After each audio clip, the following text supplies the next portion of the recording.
Hi welcome back to my channel and it's me Krishna. ഇതിൻ്റെ voice actually record ചെയ്യുന്നത് ഇത് എടുത്തു കഴിഞ്ഞിട്ട് ഒരു 1.5 ആഴ്ച കഴിഞ്ഞിട്ടാണ്. കാരണം എനിക്കതിൻ്റെ ഇടയ്ക്ക് ഒന്നും സമയം കിട്ടിയില്ല. അപ്പോൾ നമുക്ക് കാര്യത്തിലേക്ക് കിടക്കാം. ഞങ്ങൾ രാവിലെ ഫ്ലൈറ്റ് കയറാൻ വേണ്ടിയിട്ട് ഏകദേശം ഒരു 11 മണിക്കാണ് ഫ്ലൈറ്റ്. ഞാൻ ആദ്യമായിട്ട് കയറുന്നതുകൊണ്ട് എനിക്ക് അവിടുത്തെ പ്രൊസീജിയർ ഒന്നും ശരിക്കും അറിയത്തില്ല. സോ എന്തൊക്കെയാണ് പ്രൊസീജിയർ എന്ന് അറിയാത്തത് കൊണ്ട് തന്നെ ഞാൻ കുറച്ച് നേരത്തെ അവിടെ നിന്ന് ഇറങ്ങി. ആരോടെങ്കിലും ചോദിച്ചിട്ടാണെങ്കിലും എന്തെങ്കിലുമൊക്കെ പ്ലെയിനിൽ കയറണമല്ലോ.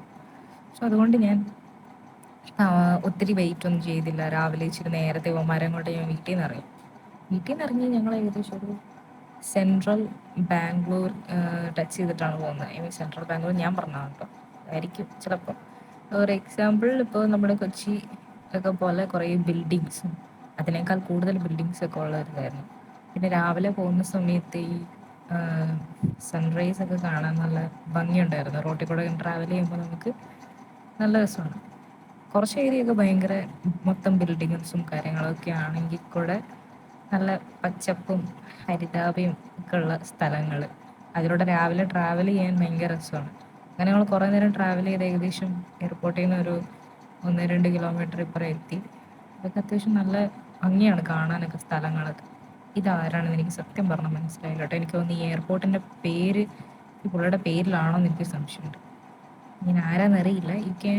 If you know you can comment ചെയ്യാം. സോ അങ്ങനെ ഞങ്ങൾ എയർപോർട്ടിലെത്തി. ഞാൻ ഉള്ളിൽ കയറി. ആ വീഡിയോ ഒന്നും ഞാൻ എടുത്തില്ല. കാരണം ഞാൻ ഭയങ്കര പാനിക് ആയി. അകത്ത് കയറണമല്ലോ എന്നൊക്കെ വിചാരിച്ച് ഞാൻ പെട്ടെന്ന് എന്തൊക്കെ ചെയ്യണമെന്ന് അറിയത്തില്ലാത്തതുകൊണ്ട് ഞാൻ വീഡിയോ ഒന്നും എടുക്കാൻ നിന്നില്ല. പിന്നെ ഞങ്ങൾ അകത്ത് കയറി കഴിഞ്ഞിട്ട് ഇവർ 3 പേരുമാണ് എന്നെ കൊണ്ടുവന്നത്. അപ്പോൾ ഞാൻ തിരിച്ച് വീഡിയോ കോൾ ചെയ്തു. ഞാൻ അവിടെ ഇരിക്കുക. ഇനിയും 2.5 മണിക്കൂർ 3 മണിക്കൂറുണ്ട് പ്ലെയിൻ വരാനായിട്ട്. ലിജോപ്പൻ, കണ്ണൻ ആൻഡ് റോണ, ഇവർ 3 പേരുമായിരുന്നു ബാംഗ്ലൂരിൽ എൻ്റെ കൂടെ ഉണ്ടായിരുന്നത്. സോ അവർക്കെല്ലാവർക്കും ഒരു ബൈ ഒക്കെ പറഞ്ഞിട്ട് പിന്നെ ഇച്ചിരി നേരത്തെ കയറിയതുകൊണ്ട് എനിക്ക് വിശക്കുകയും ചെയ്തു. അതുകൊണ്ട് ഞാൻ പിന്നെ വിചാരിച്ചു ഓക്കെ എന്തെങ്കിലുമൊക്കെ കഴിക്കാം. കടഞ്ഞ മിനിയിലായിട്ടായിരുന്നത്. ഞാനങ്ങനെ ബോർഡിംഗ് പാസ് ഒക്കെ എടുത്തിട്ട് ഇതിൻ്റെ ഉള്ളിൽ വന്നപ്പോഴാണ് മനസ്സിലായത് കുറച്ച് നേരത്തെ വന്നത്. ആദ്യമായിട്ട് വരുന്നതുകൊണ്ട് തന്നെ ഞാൻ വിചാരിച്ചു എന്തെങ്കിലും ടെൻഷനൊന്നും വേണ്ട, അവിടെ നേരത്തെ വന്നേക്കാന്ന് വിചാരിച്ചു വന്നതാണ്. അത് നന്നായിട്ട് വിഷന്നാൽ പിന്നെ നമുക്ക് ഓപ്ഷനില്ല. അതുകൊണ്ട് ഞാൻ എന്തെങ്കിലും കഴിക്കാൻ പറ്റുക. എനിക്കറിയാം എയർപോർട്ടിൽ എന്തായാലും ഭയങ്കര വിലയായിരിക്കും. അപ്പം ഞാനിങ്ങനെ എൻ്റെ ന്യൂസിൽ മീൻസ് എയർപോർട്ടിൽ 2-3 സ്റ്റോള് ഇതുപോലെ പൈസ കുറച്ചു മൊബൈൽ ഞാൻ കോഫി കോഫിയാണ്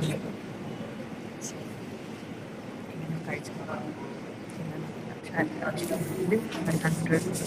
100 കോഫി പ്ലാസ്റ്റിക് പൈസ 500 സംതിങ്. ഇതാണ് ഞാൻ ഓർഡർ ചെയ്തൊരു കോഫിയും ഒരു കൊറിയൻ ബണ്ണും. ആൻഡ് അത് ഒട്ടും കൊള്ളില്ലായിരുന്നു. പിന്നെ ഞാൻ കഴിച്ചു. പിന്നെ ഞാൻ അവിടെ ചെക്കിങ് എല്ലാം കഴിഞ്ഞിട്ട് പിന്നെ ഉള്ളിൽ കയറി. അവിടെ ചെന്നിരുന്നപ്പോൾ എനിക്ക് ദൈവമേ എന്ത് ചെയ്യണം. ആദ്യമായിട്ട് വെട്ടത്തിൻ്റെ അകത്ത് ആ ആക്ട്രസസ് കയറുന്ന പോലെയായിരുന്നു എൻ്റെ അവസ്ഥ. ബെൽറ്റ് ഇടാൻ പോലും എനിക്കറിയില്ല. പിന്നെ എൻ്റെ ഈ സൈഡിൽ ഇരിക്കുന്ന റൈറ്റ് സൈഡിലിരിക്കുന്ന ആ ഒരു ചേച്ചിയുണ്ട്, പുള്ളിക്കാരി തമിഴ്നാടാണ്. സോ പുള്ളിക്കാരിയാണ് എന്നെ ഹെൽപ്പ് ചെയ്തത്. ഇങ്ങനെയാണ് ചെയ്യേണ്ടത്. അപ്പം എന്നോട് ഫസ്റ്റ് ടൈം ആണോ എന്നൊക്കെ ചോദിച്ചൊരു കുട്ടിലേക്കൊക്കെ തന്നു. ഞാൻ വിചാരിച്ചേ എന്താണിത്. പുള്ളിക്കാരി ഭയങ്കര നമ്മൾ ഇങ്ങനെ കുറേ ഒത്തിരി പേടിപ്പിക്കുന്നില്ല, ഓരോ കാര്യങ്ങളൊക്കെ ഇങ്ങനെ പറഞ്ഞു തന്നു ഇങ്ങനെയൊക്കെയാണ് എന്നൊക്കെ പറഞ്ഞു. ഈ ഗ്ലാസ്സിൽ എനിക്കൊരു വെള്ളം തന്നു. അപ്പോൾ എനിക്ക് ആ വെട്ടം സിനിമ ഓർമ്മ വന്നു. പിന്നെ പ്ലെയിനൊക്കെ എടുത്തു. കുറച്ച് ഭംഗി ഈ ഒരു സീനറിയൊക്കെ ആയിരുന്നു, നല്ല ഭംഗിയുണ്ടായിരുന്നു. പക്ഷെ എന്നാൽ കുറച്ച് നേരം കഴിഞ്ഞപ്പോൾ എനിക്ക് ബോറടിച്ചിട്ടും ഒരു മടുപ്പ്. പിന്നെ ഞാൻ ഇവിടെ ഗോരഖ്പൂർ ആയിരുന്നു ഞാൻ ഇറങ്ങേണ്ടത്. അപ്പോൾ അവിടെ എൻ്റെ പ്രിൻസിപ്പളും പിന്നെ ആളുടെ ഡ്രൈവർ ചേട്ടനും വന്നിരുന്നു. അപ്പോൾ ആക്ച്വലി അത് കഴിഞ്ഞിട്ട് അവിടെ നിന്ന് ഒരു 2.5 മണിക്കൂർ ട്രാവൽ ഉണ്ടായിരുന്നു. അതിൻ്റെ ഇടയ്ക്ക് പിന്നെ ഞങ്ങളവിടെ ലഞ്ച് കഴിച്ചു. പിന്നെ ഞങ്ങൾ അവിടെ നിന്ന് സ്കൂളിലെത്തി. ഞാൻ ആർക്കും സ്കൂളിൻ്റെ വീഡിയോ ഒന്നും അയച്ചിട്ടില്ല. ഇതാണ് ഞാൻ പഠിപ്പിക്കുന്ന സ്കൂള്.